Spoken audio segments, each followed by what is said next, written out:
Hi, hello everyone, welcome to this channel. This video I will show you how to create a new shared drive.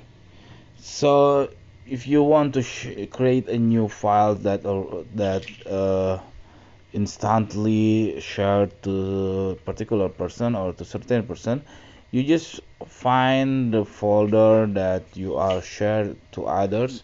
For example, this is my drive. If there is a icon like this is already shared to someone. And then if you open that folder, for example, I want to open this folder, and then I will create a new files. It would be all automatically shared into the people that inside that folder. So no need to worry, no need to re-share of your files. You just find your folders that already shared to someone. Okay, that's it, this tutorial. I hope it's helpful for you. If you please subscribe our channel. Thank you for watching.